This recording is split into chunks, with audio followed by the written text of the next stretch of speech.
Hi, I'm Pete Lockett. Welcome to the second instalment of my guide to the very basics of North Indian tabla. Bear in mind that this instrument is a very complex instrument, and we're just looking at the basic sounds on the drum. To take the instrument further, you really need to find a teacher that can show you the instrument. Ideally, a teacher that's trained in North Indian classical music. So we're going to continue our look at the basic strokes. Remember, last week we had 3 strokes. We had the ge stroke, the open bass tone. We had the te stroke on the treble tabla, and we have the ke stroke on the bass tabla. Now we're going to add a new stroke to our repertoire, and this is called na. It's actually also sometimes called tar, and more on that later. So basically, this is the characteristic sound that you would know from listening to tabla. This is the sound that would be tuned to the tonic or the keynote of any piece of music being played. Sometimes the fifth, but generally it's preferred if it's actually the keynote. So this sound is created in a very interesting way. It's a very interesting way of approaching striking a drum, and not something that you find on any other drums from different parts of the world. Let's begin. We'll just place our hand on the edge of the drum like this, so we can see our fingers adjust into the edge of the black spot. Now we're going to lift the first 2 fingers up like this, okay, and leaving this finger, the middle finger, in the air, we're going to strike the rim of the drum with the first finger. It takes a little while to get used to doing this. It's kind of an unusual motion. It's an unusual way to strike a drum, but it will become more familiar to you as you spend time with it. Now, one of the important things about this stroke is the resting fingers. Remember, we only lifted 2 fingers up, leaving these 2 fingers on the edge of the drum. Notice that they're just on the edge of the black spot and remain on the drum when you strike the sound. Now, if those fingers weren't there, basically it would have a massive open tone like that. And I'll show you the relevance of the fingers by completely dampening the drum with my other hand whilst playing that stroke with my fingers off the drum. Absolutely nothing. Now, as I slowly move my finger out towards the edge of the drum, we'll begin to see that we get the optimum harmonic created, which will finally be created by the resting fingers.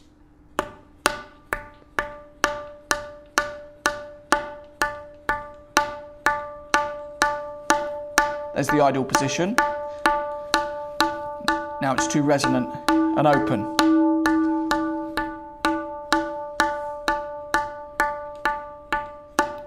Hear it dying? Nothing. So the position and the weight that you've got with these 2 fingers is of paramount importance in creating the sound. So just spend some time to begin with, not worrying about the composition that we're going to look at in a minute, but just playing the sound, even as quarter notes or minims or quavers or whatever you want, really.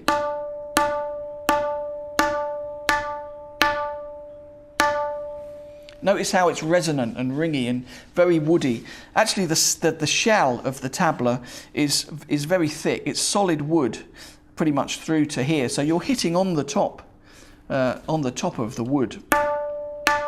Another thing about the tabla is that the shell itself is solid wood right up to about here. So it's only the top part that's slightly hollowed out. An amazing construction of drum. In fact, the better quality the drum, the worse the finish is inside. They use those curved chisels and dig it out with a hammer. And they are the better quality drums. The cheaper drums are made with lathes on the inside. So obviously we can see this drum is made with a lathe. on the outside, but the inside is finished by hand with a chisel, curved chisel. Now also we have these covers as well, which I haven't mentioned yet. See, this one is newer than that one. That's just a coincidence.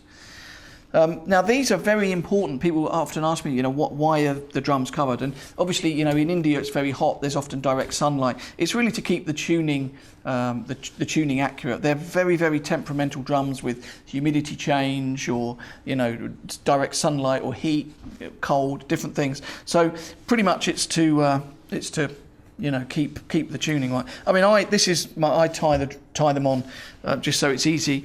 In performance, it's very important to, as a multi-percussionist, which I am, you can often get feedback by leaving this drum open to a mic because it's creating a feedback chamber. So I need to easily cover it up when I'm not playing it. I might only play it for 5-10% of any performance.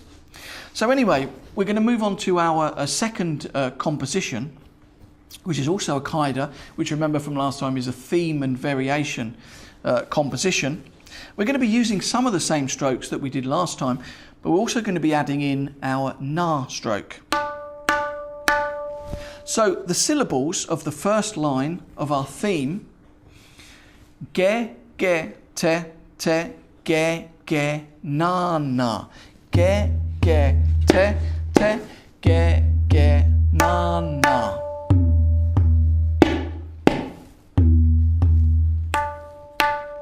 Now this poses a very interesting problem in that you have to get from the te stroke into position with the fingers down, creating the harmonic to play the na stroke. So we're going from te to na.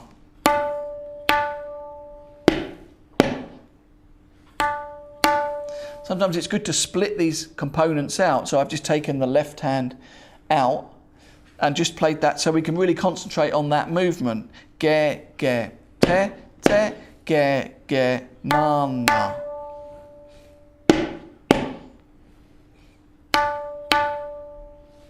So to get across there smoothly without creating a squeak is really important. Again, that's where the powder comes in. And remember, we just take a little bit of powder, sprinkle a little bit on the bass tabla where your wrist is, and then move over to the small tabla. Certainly none of that. None of that with the powder. So you've got to be very careful not to put too much, because you're going to completely kill the tone of the head because it'll all cake on the instrument. So back to the composition. Ge, ge, te, te, ge, ge, na, na. Ge, ge, te, te, ge, ge, na, na.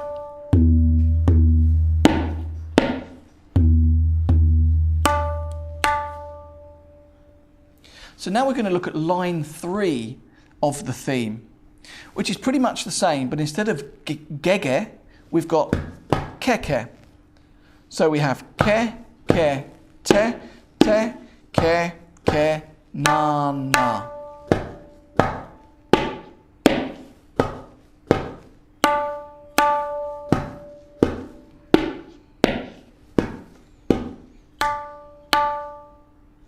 So now if we look at the whole theme from beginning to end, we'll have this.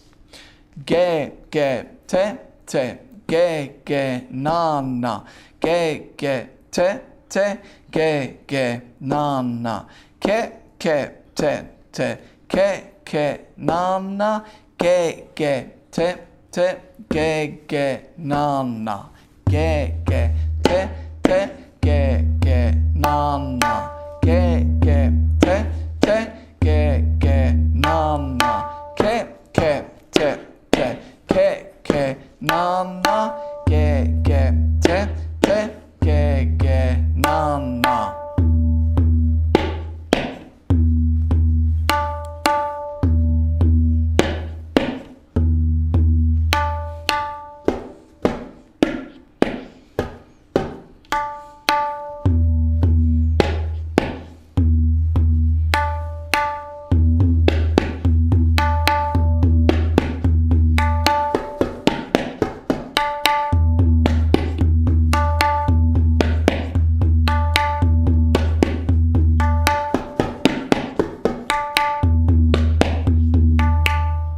Again, slowly work up to the speed. Don't rush in and feel you've got to play it fast for it to be valid. The most important thing is the clarity of the strokes.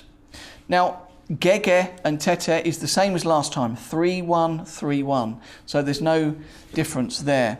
It's also really important to have 3 ways to practice the material. You can speak it without playing it. You can play it without speaking it, and you can speak and play it at the same time. And they're all really important ways to begin to internalise all of these different sounds. A lot of it's about association, and you begin to associate this with ge and this with te and this with na, and it soon becomes second nature.